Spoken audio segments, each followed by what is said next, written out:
ಪೂಜ್ಯ ಗುರುವಿನ ಗುರು ಮಹಾಗುರು ಪಂಚಾಕ್ಷರ ಶಿವಯೋಗಿಗಳ ಮಹಾಗುರು ಪುಟ್ಟರಾಜ ಗುರುವಿನ ದಿವ್ಯ ಪಾದಾರವಿಂದಗಳಲ್ಲಿ ಅನಂತ ಭಕ್ತಿ ಪ್ರಣಾಮಗಳನ್ನು ಅರ್ಪಿಸಿ ವೇದಿಕೆಯಲ್ಲಿ ಆಸೀನರಾದಂಥ ಹಿರಿಯ ಗುರುಬಂಧುಗಳಿಗೆ ಅತಿಥಿ ಅಭ್ಯಾಗತರಿಗೆ ತಮ್ಮಿಂದ ಆಗಮಿಸಿದಂಥ ತಮ್ಮೆಲ್ಲರಿಗೂ ನನ್ನ ಅನಂತ ಶರಣಾರ್ಥಿಗಳು.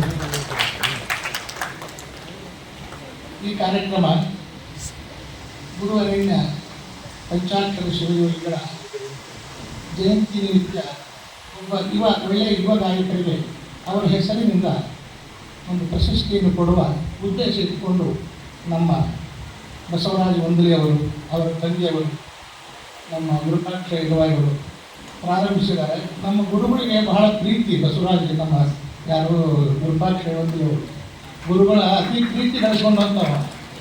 ನಾವು ಒಮ್ಮೊಮ್ಮೆ ನಮಗೆ ಸಣ್ಣ ಇವನ್ನ ಯಾಕೆ ಪ್ರೀತಿ ಅನ್ನೋದು ಅಂತಿದ್ವಿ ನಾವು, ಅದು ಮನುಷ್ಯನಾಗ ಅಂದ್ಕೊಳ್ತಿದ್ವಿ, ಅದೇ ನಿಂತಿದ್ದಿಲ್ಲ.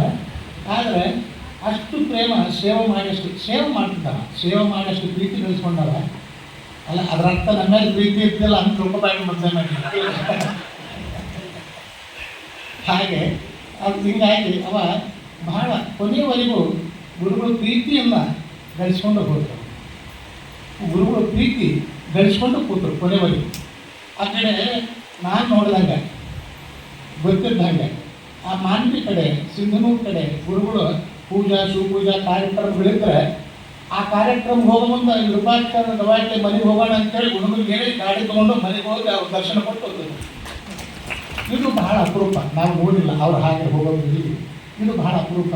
ನಾನು ಇವತ್ತು ಬೆಳಗ್ಗೆ ನೆನೆಸ್ಕೊಂಡಿರೋದು ನಮ್ಮ ಮನೆಯವ್ರಿಗೆ ನೀವು ಹೇಳ್ತಿದ್ದ, ನಾವು ಏನಾದ್ರು ಗುರುಗಳ ವಿಷಯ ಹೇಳ್ತೀವಿ. ಯಾಕಂದ್ರೆ ಎಷ್ಟು ಭಾಗ್ಯವಂತ ಅದನವ, ಎಷ್ಟೋ ಜನ ಕಲ್ತವ್ರು ಇದ್ದಾರೆ. ಆದರೆ ಗುರುಗಳು ಪ್ರೀತಿ ಗಳಿಸ್ಕೊಂಡವ್ರು ಬಹಳ ಕಡಿಮೆ. ವಿದ್ಯಾ ಬೇರೆ, ಗುರು ಪ್ರೀತಿ ಬೇರೆ.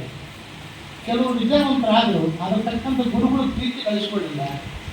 ಕೆಲವರು ಸ್ವಲ್ಪ ಕಲ್ತರು ಸಹ ಅದರ 2% ಪ್ರೀತಿ ಗಳಿಸ್ಕೊಂಡ್ರು ಬೆಳೆದರು ಅಂತ.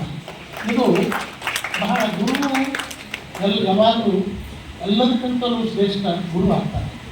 ಅಂಥ ಗುರುಗಳ ಪ್ರೀತಿಯನ್ನು ಗಳಿಸಿಕೊಂಡವರು ನಮ್ಮ ಗುರುಪಾಕ್ಷ ವಂದೆಯವರು ಹಾಗೂ ಅವರ ಮಗ ಬಸವರಾಜ ವಂದೆಯವರು.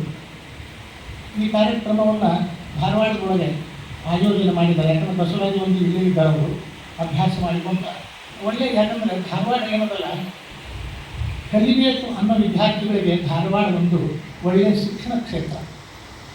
ಸಂಗೀತ, ಸಾಹಿತ್ಯ, ಸಂಸ್ಕೃತಿ ಧಾರವಾಡದೊಳಗೆ ಮೊದಲಿಂದನೂ ನಡೆದು ಬಂದದ.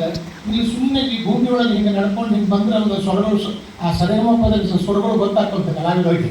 ಹಾಗೆ ಇಂಥ ಧಾರವಾಡದಂಥ ಊರು, ಇಲ್ಲಿ ಅವ್ರಿಗೇನೋ ಒಂದು ಇಚ್ಛೆ, ಒಂದು ಚಲೋ ಹಾಡ್ತಾನೆ, ಗುರುಗಳಿಂದ ಹಾಡನ್ನು ಚಲೋ ಹಾಡ್ತಾನೆ.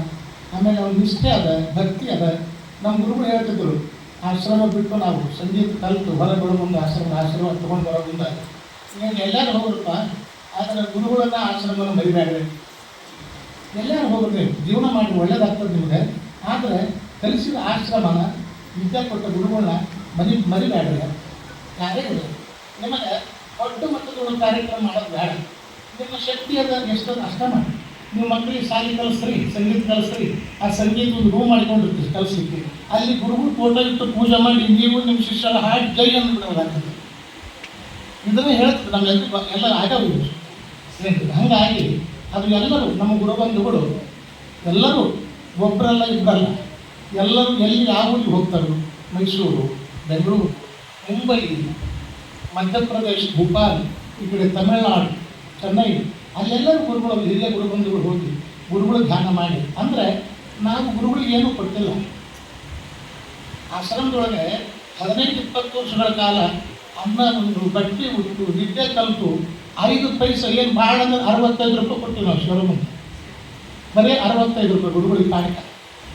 ಈಗ ಏನು ಕೊಡಬೇಕು? ಗುರುಗಳು ಧ್ಯಾನ ಮಾಡೋಕ್ಕೆ ನಮಗೆ ಮುಟ್ಟೋದು, ಗುರುಗಳು ನೆನೆಸೋದು, ಗುರುಗಳ ಹೆಸರಲ್ಲಿ ನೆನೆಸೋದು, ಗುರುಗಳ ಹೆಸರಲ್ಲಿ ಕಾರ್ಯಕ್ರಮ ಮಾಡೋದು. ಅದೇ ನಮ್ದು ಏನಾರು ಒಂದು ನಮ್ಮ ನಿರ್ಧಾರ ಮಾಡೋದಂದ್ರೆ ಈ ಪರಂಪರೆ ನಮ್ಮ ವಿದ್ಯಾರ್ಥಿ ಗುರುಬಂಧುಗಳೆಲ್ಲರೂ ಇವತ್ತಿನವರೆಗೂ ನಡೆಸ್ಕೊಂಡು ಬಂದರೆ ಅದು ನಮ್ಮ ಗುರುಗಳಿಗೂ ಬಹಳ ಆನಂದ ಆಗತಕ್ಕಂಥ ವಿಷಯ. ಈ ಕಾರ್ಯಕ್ರಮವನ್ನು ನಮ್ಮ ಮಾನವಿಯಿಂದ ವಿರೂಪಾಕ್ಷ ಗವಾಯಿಗಳು, ಅವರು ಮಗ ಬಸವರಾಜ ಮತ್ತು ಅವರೆಲ್ಲ ಮಿತ್ರರು ನಮ್ಮ ಗುರುಬಂಧುಗಳೆಲ್ಲ ಬಂದ ಹುಡುಗರೆಲ್ಲ ಸಣ್ಣ ಹಿರಿಯರು PS ಇದ್ದಾರೆ. ನನ್ನ ಬಹಳ ಹಿರಿಯರು ಆಮೇಲೆ ರಘುನಾಥ್ ನಾಕೋಡ್ ಇದ್ದಾರೆ. ಅವ್ರ ತಂದೆಯವರು ಬಹಳ ಸೀನಿಯರ್, ಅಬ್ದುಲ್ ಸಾರ್ ನಾಕೋಡ್ರು ಆಶ್ರಮದಲ್ಲಿ ಅಭ್ಯಾಸ ಮಾಡಿದವರು, ಭಾಳ ಸೀನಿಯರ್. ಆಮೇಲೆ ಶಾಂತಾರಾಮ್ ಹೆಗಡೆ ಅವರು, ಅವ್ರ ಗುರುಗಳು ರಾಜಗುರುಗಳು, ಅವರು ಬಹಳ ದೊಡ್ಡ ಸೀನಿಯರ್, ನಾಕೋಡ್ಗಿಂತ ಸೀನಿಯರ್ ಏನು ಅವರು. ಆಮೇಲೆ ನಮ್ಮ ಈ ರಾಜ್ಯ ಹಿರೇಮಠವರು, ಅವ್ರು ಎಷ್ಟು ಮಂದಿ ಶಿಷ್ಯರನ್ನು ತಯಾರು ಮಾಡ್ಯಾರ ತಗೊಳ್ಳೋದ್ರೊಳಗೆ, ಎಷ್ಟು ಸೇವೆ ಮಾಡ್ಯಾರ. ನಮ್ಮ ತಗಲಗಟ್ಟಿಯವರು, ನಮ್ಮ ಸುಧೀರ್ ಖಾನ್ ಅವರು, ಇವರೆಲ್ಲ ಕರೆ ಹೇಳ್ಬೇಕಂದ್ರೆ ಈಗ ನಮ್ಮ ಕಾಲದೊಳಗೂ ಎಂಥವ್ರು ಅದರಲ್ಲಪ್ಪ ಅಂತ ನಮ್ಗೆ ಅನಿಸ್ತದೆ. ಈಗಿನ ಕಾಲದೊಳಗೆ ಇಂಥ ಗುರುಗಳು ಇದ್ದಾರಲ್ಲ ಇನ್ನು. ಅದೇ ಈ ಧಾರವಾಡದ ಒಂದು ನೆಲದ ಗುಣ, ಈ ಧಾರವಾಡದ ಮಣ್ಣಿನ ಗುಣ.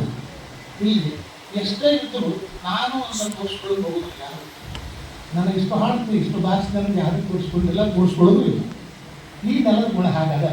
ಹೀಗಾಗಿ ಇಂಥ ಊರೊಳಗೆ ನಮ್ಮ ಬಸವರಾಜ ಬಂದಲ್ಲಿ ಗುರುಗಳು ಧ್ಯಾನ ಮಾಡಿ ಇನ್ನೊಂದು ದೊಡ್ಡ ಹೆಸರಿಗೆ ಒಂದು ಪ್ರಶಸ್ತಿಯನ್ನು ಕೊಟ್ಟು ನಾವು ಧನ್ಯತೆ ಮಾಡ್ಕೊಳ್ಳೋದು. ನಾವು ಉದ್ಧಾರ ಆಗ್ಬೇಕಂದ್ರೆ ಈ ಗುರುಗಳು ಸೇವೆ ಮಾಡಬೇಕು, ಗುರುಗಳು ಧ್ಯಾನ ನಡೆಸಬೇಕು. ಅದಕ್ಕೆ ಈ ಕಾರ್ಯಕ್ರಮ ಮಾಡ್ಯಾರ. ನನಗೆ ಅವ್ರಿಗೆ ಒಂದು ಹಿರಿಯವ್ ನಾನು ವಯಸ್ಸಿನಾಗ, ಅದಕ್ಕೆ ನಾನು ಕರೆದ ನಾವು ಬರ್ರಿ ಮತ್ತು ಹಿರಿಯರಿದ್ದೀರಿ ನೀವು, ಸ್ವಲ್ಪ ಅಲ್ಲಿ ಹೋಗ್ತಿರ್ತೀರಿ, ಯಾವಾಗ ಮುಂಬೈಗೆ ಹೋಗ್ತಿರ್ತೀರಿ, ಅದು ಗೊತ್ತಾಗ ಮಂದಿಗೆ, ಅದಕ್ಕೆ ಬಂದು ಹೇಳಿ ಅದರಿಂದ ಅಷ್ಟೇ, ಮತ್ತೇನಿಲ್ಲ, ಉಳಿದದ್ದೇನಿಲ್ಲ.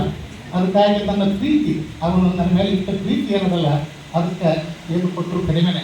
ಅವಾಗ ನನ್ನ ಕರೆದ ಹಲವು ಪೂಜ್ಯರು, ಶಿವಯೋಗಿಗಳು, ಮುರುಘಾಮಠದ ಶ್ರೀಗಳು, ಸಂಗೀತ ಪ್ರೇಮಿಗಳು, ಅವರ ಹೃದಯ ಇವತ್ತು ಗೊತ್ತಂದ್ರೆ ನಾನು ನೋಡಿದಲ್ಲ, ತಾಯಿ ಹೃದಯ ಅವರು, ತಾಯಿ ಹೃದಯ ಮಾತಾಡೋದಿಲ್ಲ. ಸಂಗೀತಕ್ಕಷ್ಟು ಪ್ರೀತಿ ಅವರು, ಮತ್ತು ಒಳ್ಳೆಯ ವ್ಯಕ್ತಿತ್ವ ಅಷ್ಟೇ ದೊಡ್ಡ, ಬಹಳ ಪ್ರೇಮ ಮಾಡ್ತಾರೆ. ಅಂಥ ಶ್ರೀಗಳ ಒಂದು ಸನ್ನಿಧಾನದೊಳಗೆ ಮೂಡಕ್ ಅವರಿಗೆ ಇವತ್ತು ಗುರುಗಳ ಆಶೀರ್ವಾದ ಆಗಿದೆ ಅಂತ ನಾನು ಭಾವಿಸ್ತೀನಿ. ಆ ಪುಣ್ಯವಂತ ಮೂಡಕ್, ಆದಿತ್ಯ ಮೂಡಕ್ ಯಾವ್ದೇನೊಂದು ಪುಣ್ಯ ಮಾಡಿದ್ದಲ್ಲ ಗುರುಗಳು, ದೊಡ್ಡ ಗುರುಗಳ ಆಶೀರ್ವಾದ ಪುಣ್ಯಾತ್ಮ ಆಗಿದೆ. ಏನೇನದು ಏನು ನೋಡ್ರಿ, ಎಲ್ಲಿಂದ ಎಲ್ಲಿ ಮುಂಬೈ, ಎಲ್ಲಿ ಕಾಡಸಿದ್ದಹಳ್ಳಿ, ಎಲ್ಲಿ ಗದಗ, ಎಲ್ಲಿ ಧಾರವಾಡ, ಯಾರ್ಯಾರು ಏನೇನೋ ಆಗ್ತಿರ್ತಾರೆ. ಆ ಪುಣ್ಯಾತ್ಮ ಅದನ್ನು ತಡಿಸ್ಕೊಂಡು ಬಂದಾನ. ಇದು ಬಹಳ ಭಾಗ್ಯವಾದ ವಿಷಯ. ಆ ಮೂಡಕ್ಕರ ಜೀವನ ಉಜ್ವಲ ಅದ. ನಾನು ಮಾತ್ರ ಶ್ರೀಗಳಲ್ಲಿ ಭವಿಷ್ಯ ಉಜ್ವಲವಾದಂಥ ಭವಿಷ್ಯ ಅದ, ನೋಡಬೇಕಾದ್ರೆ. ಯಾಕಂದ್ರೆ ದೊಡ್ಡವರು ಅದು, ಮತ್ತು ಅವ್ರನ್ನೂ ಅಷ್ಟೇ ವಿಧೇಯತೆ ಬೇಕು, ಬಹಳ ಮುಖ್ಯ. ವಿದ್ಯೆಗೆ ವಿಧೇಯತೆಯೇ ಒಂದು ನಮ್ಮ ಗೌರವ, ವಿದ್ಯೆಗೆ ವಿಧೇಯತೆಯೇ ಗೌರವ. ಅದು ನಮ್ಮನ್ನು ರಕ್ಷಣೆ ಮಾಡ್ತದೆ. ಹಾಗಾಗಿ ಆ ಮನುಷ್ಯನಿಗೆ ಈ ಪ್ರಶಸ್ತಿ ಸಿಕ್ಕದೆ ಎಲ್ಲರಿಗೂ ಸಂತೋಷ ಆಗಿದೆ.